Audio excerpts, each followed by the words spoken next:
할렐루야. 12월 24일 화요일 새벽 기도를 시작하겠습니다. 사도신경으로 우리의 신앙을 고백합니다. 나는 전능하신 아버지 하나님 천지의 창조주를 믿습니다. 나는 그의 유일하신 아들 우리 주 예수 그리스도를 믿습니다.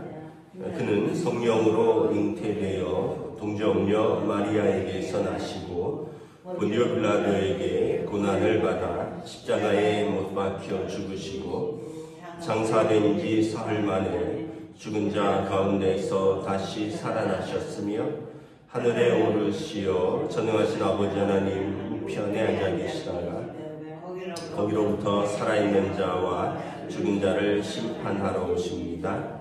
나는 성령을 믿으며 거룩한 공교회와 성도의 교제와 죄를 용서받는 것과 몸의 부활과 영생을 믿습니다. 아멘. 찬송가 126장 찬양하시겠습니다. 찬송가 126장입니다.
하나님 말씀은 누가복음 2장 1절에서 14절 말씀입니다.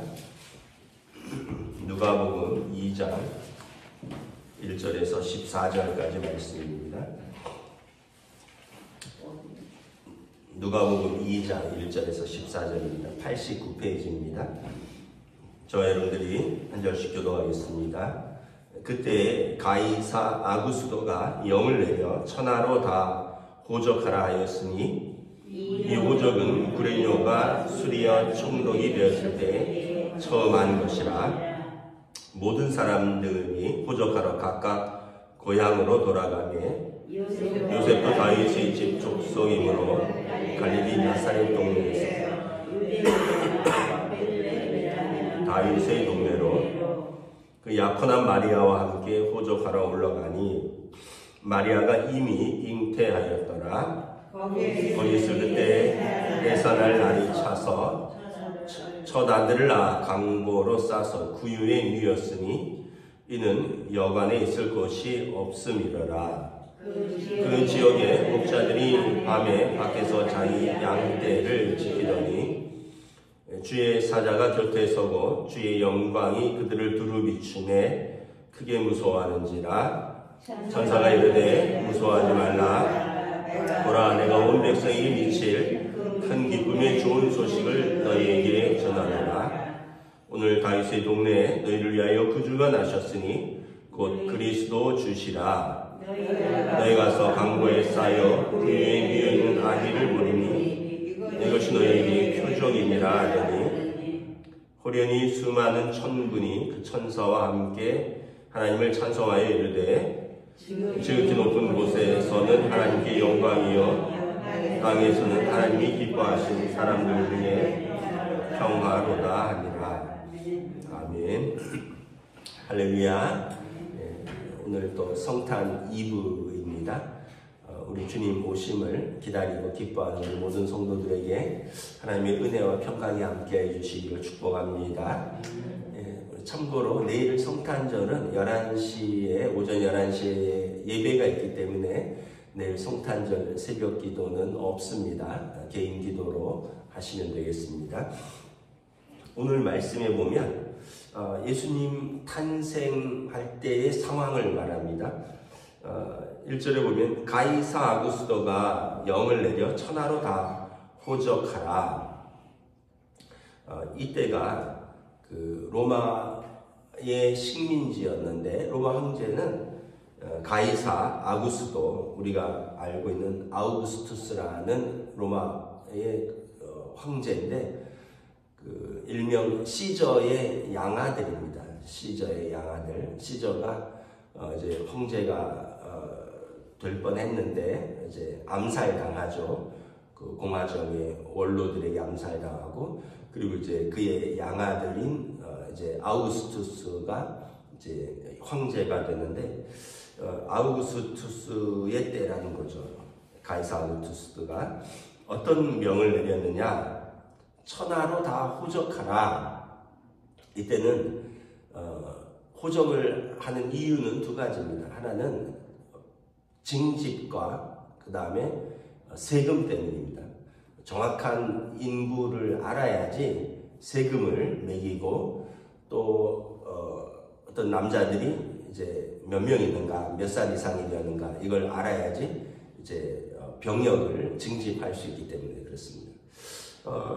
2절에 보면 이 호적은 구레뇨가 수리아 총독되었을 때 처음 한 것이라. 그래서 뭐 매년 호적을 하는 건 아닌데 이때는 수리아 총독은 구레뇨였다라는 거죠. 이렇게 정확하게 예수님이 태어나던 때를 말하는 것은 예수님의 탄생이 역사적 사실이라는 거예요. 그래서 2000년 전에 아우구스투스가 황제였고 구레뇨가 수리아 총독되었을 때 그때 유대 땅에 호적하던 날, 그때 예수님이 태어나신 해라는 겁니다. 만약에 우리가 뭐 언제 각자 태어나셨는지, 뭐 각자 태어난 해에 그때 대통령이 누구였고 그때 서울시장이 누구였다, 뭐 이렇게 하면 그게 사실이 되는 거죠. 이 아이는, 이 사람은 그때 태어날 때 누가 대통령이었고 누가 서울시장이었구나. 그럼 이 사람은 서울에서 태어난 것이 되는 거죠. 예수님이 태어난 거를 역사적 사실이다라는 것을 정확하게 밝히는 겁니다. 그래서 로마 황제의 명령이니까 모든 사람이 호적하러 각각 고향으로 갑니다. 지금은 전산화가 다 돼서 호적을 이제 등본이라든가 떼면 이제 그냥 가까운 동사무소 가서 전산으로 다 뗄 수 있는데, 저희 군대 갈 때만 해도 이게 그 호적 30여 년 전만 해도 호적대로 거의 호적지까지 가야만 됐었습니다. 왜냐하면 가면 그 뭐 면이면 면사무소에 가면 캐비넷에서 오래된 서류를 꺼내요. 그래갖고 그분이 그걸 복사를 해서 이렇게 주죠. 그것처럼 2000년 전에도 호적을 해야 되니까 그 고향으로 가는 거예요. 그럼 예수님의 고향은 어디냐가 나오는 거죠. 아버지 요셉이 다윗의 집 족속이라는 거예요. 다윗 자손. 그래서 베들레헴이라고 하는 다윗의 동네로 약혼한 마리아와 호적하러 가는 겁니다. 예수님께서 그리스도가 되시려면 다윗의 자손이래야 되거든요. 그러니까 예수님이 다윗의 자손이라는 게 호적으로 딱 드러나는 거죠. 그냥 다윗의 자손이래, 메시아래, 그냥 믿어, 이게 아니라 호적 등본에 다윗의 자손이라는 거예요. 예수님이 태어나던 시기, 예수님의 호적이 딱 나오는 거예요. 그러니까 예수님이 태어난 때, 그리고 예수님의 족보, 이것은 감출 수도 없고 또 바꿀 수도 없는 역사적 사실이라는 거죠. 4절에 보면 그래서 베들레헴이라는 동네에 갔습니다. 베들레헴은 이름이 떡집이에요. 떡집. 우리 동네도 그런 이름이 있잖아요. 옛날 이름이 그 동네를 대표하잖아요. 필동은 옛날 이름이 붓골입니다. 붓골. 붓필자를 써서 붓을 만드는 동네입니다. 이 동네가 붓골이에요. 조선시대 때 중인들이 여기서 벼루, 먹을 우리 동네에서 만들었다 그래요. 그래서 우리 동네는 붓골입니다. 그래서 필동인 거죠. 그런 것처럼 동네 이름에 다 뜻이 있어요. 예수님이 태어나신 동네는 베들레헴입니다. 떡집. 예수님께서 말씀하셨죠. 내가 생명의 떡이라 나를 먹으라. 너희가 영원히 배고프지 아니하리라. 예수님은 이 땅에 생명의 떡으로 오셨는데 그 베들레헴에 오신 이유가 생명의 떡으로 오신 예수님을 또 보여주는 것입니다. 그래서 요셉이 마리아가 만삭인 마리아와 함께 베들레헴에 갔는데 문제는 있을 곳이 없는 거예요. 방이 없는 거예요. 다윗의 자손이니까 이 유력한 가문의 사람들이 많이 그 동네로 호적을 하러 왔을 거예요. 우리도 성수기에 어디 놀러 가서 리조트라든가 호텔 예약을 하려고 그러면 얼마나 비쌉니까? 그러니까 이제 이게 방이 문제가 아니라 돈이 문제긴 하죠. 방이 없다 해도 돈 많이 주면 또 방을 구할 수 있어요. 그런데 요셉과 마리아는 목수잖아요. 평범한 사람이 호적하러 그 동네에 많은 사람들이 몰리니까 방을 하나 얻을 수 없었던 거죠. 그래서 그나마 간신히 여관 주인이 방은 못 주는데 사정이 딱하니 임산부가 있으니 밑에 말 먹이는 그곳에서 좀 바람 피하면서 하루를 쉬어라. 그래서 그 유대의 여관은 어떤 식이냐면 우리로 말하면 그 빌라들 보면 그런 데 있잖아요. 아래층은 주차장으로 쓰고 기둥만 있고 이게 무슨 필레텍으로 중조인가 그렇죠. 위에가 이제 집인 것처럼 유대 땅은 그 이제 사막 기후고 이러다 보니까 이제 1층은 말이나 이런 양들을 치는 그런 구조로 쓰이고요. 그리고 약간 그 2층이 이제 집 같은 그런 구조가 많습니다. 그러니까 이 1층에 쉽게 얘기하면 주차장이 있는 거죠. 말 메어두는 곳, 말 염을 주는 곳. 그곳에서 마리아랑 이렇게 밤을 새게 된데 그 밤에 예수님이 이렇게 태어나신 거예요. 하나님의 아들이 가장 가난한 곳에 낮고 천한 어떤 신학자의 표현에 의하면 하나님이 쭈글쭈글한 인간의 모습으로 코를 흘리며 아주 연약한 아기의 모습으로 이 땅에 오셨다. 그러니까 하나님이 하늘의 권리를 포기하신 거예요. 빌립보서 2장에 보면 그는 근본 하나님과 본체시나 하나님과 동등됨을 취할 것으로 여기지 아니하시고 사람의 모양으로 오셔서 죽기까지 순종하셨다. 우리는 자기를 굉장히 높이잖아요. 내가 누군데 나를 이렇게 대접하냐고, 내가 어떤 사람인데. 근데 예수님은 하나님과 동등됨을 취하지 아니하시고 가장 낮은 어린아기의 모습으로 오셨다는 거예요. 가장 연약한 어린아기의 모습으로 오셨습니다. 가장 가난한 집에 한 아기의 모습으로 오신 거죠. 왜요? 그래야지 모든 사람을 섬길 수 있으니까. 어떤 분봉왕 헤롯의 아들이 아니라 목수의 집에, 가장 가난한 집의 아들로 있을 곳도 없어서 이 마구간에서 그날 밤에 태어나십니다. 그런데 8절에 보면 예수님의 탄생을 제일 먼저 축하한 사람들이 있어요. 그 지역의 목자들이 밤에 자기 양떼를 지키는데, 이 목자들은 어떤 사람이냐면 또 가장 비천한 사람들이고 가장 가난한 직업이에요. 목자들은 자기 집에 못 들어가서 자는 사람들이에요. 일하느라고 몇날 며칠을 밖에서 떠도는 사람들이에요.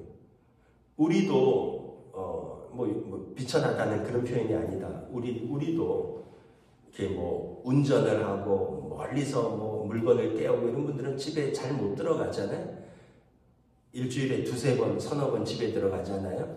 왜냐하면 부산 가서 물건 띄어다가 인천에 내려놓고 인천에서 물건 받아다가 또 저쪽에 어디 대전에다 내어놓고 왔다 갔다 하면서 제대로 잠을 자지 못하고 휴게소에서 잠을 자는 분도 있고 차 안에서 잠을 자는 분도 있고 그렇잖아요.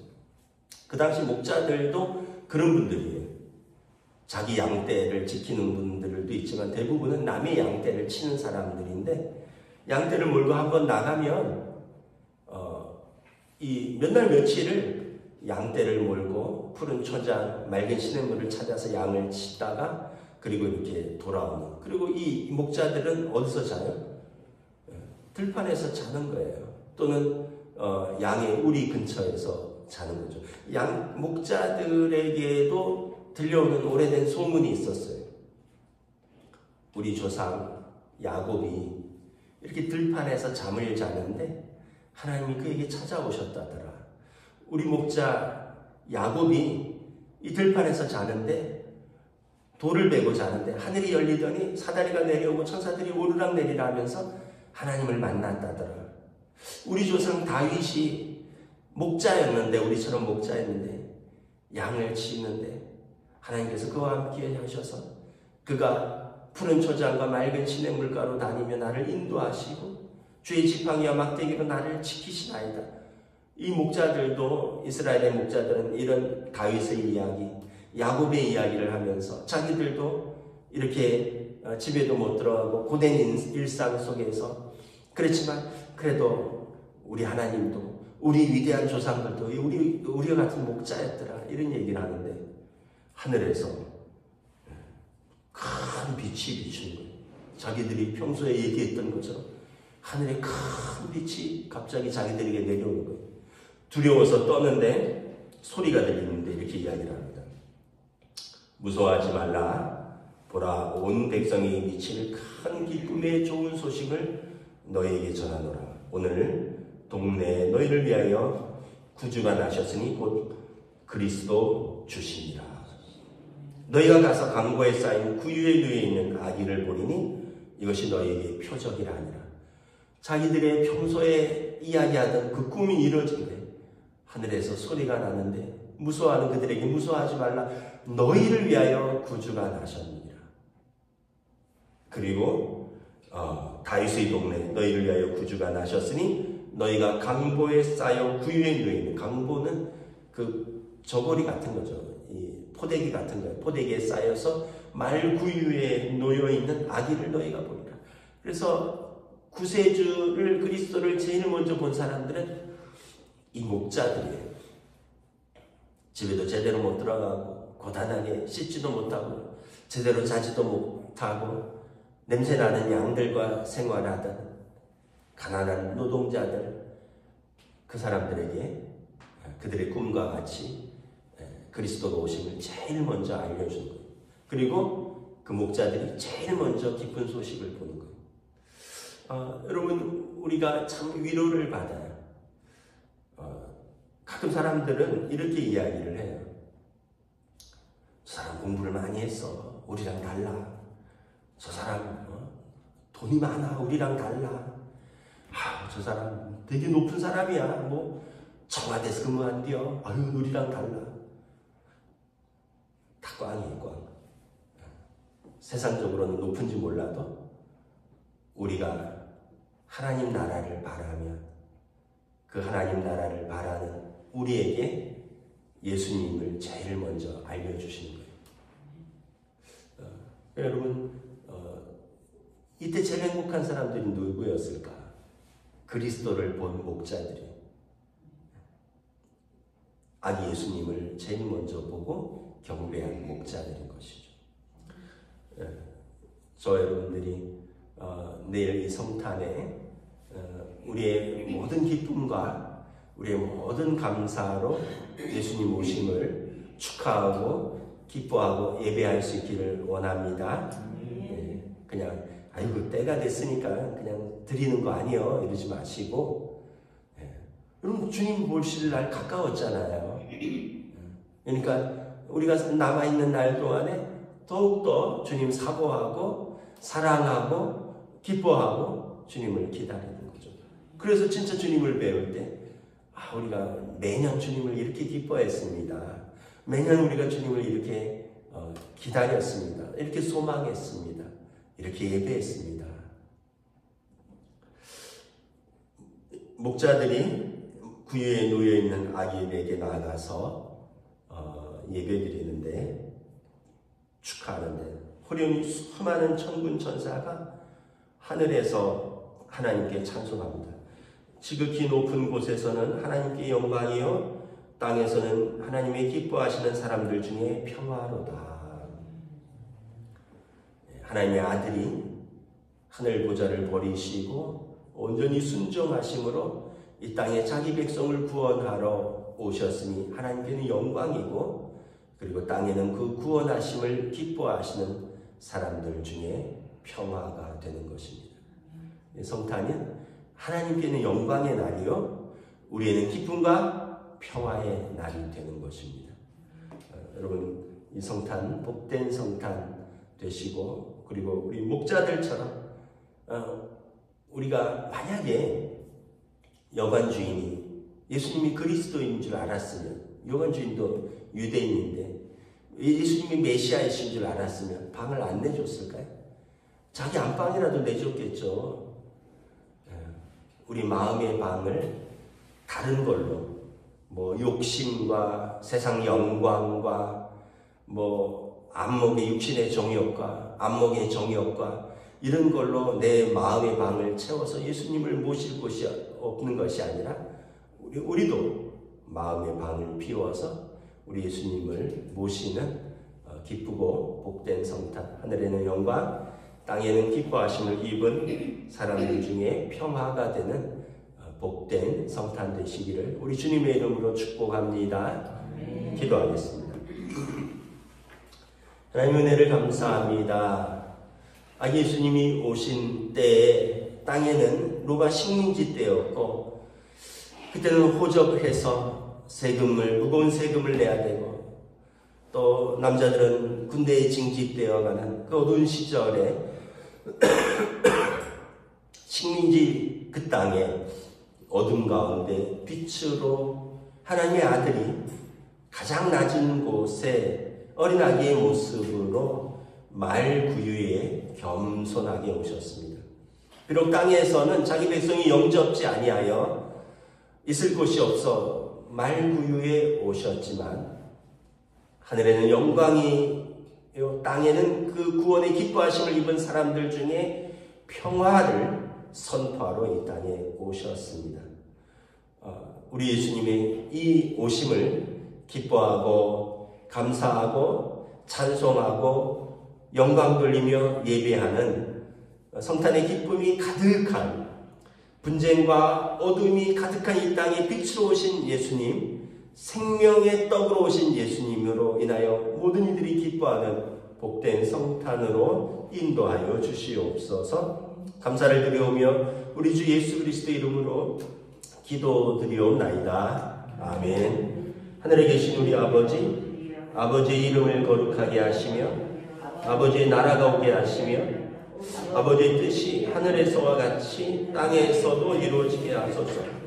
오늘 우리에게 필요할 양식을 주시고 우리가 우리에게 잘못한 사람을 용서하여 준 것 같이 우리 죄를 용서하여 주시고 우리를 시험에 빠지지 않게 하시고 악에서 구하소서.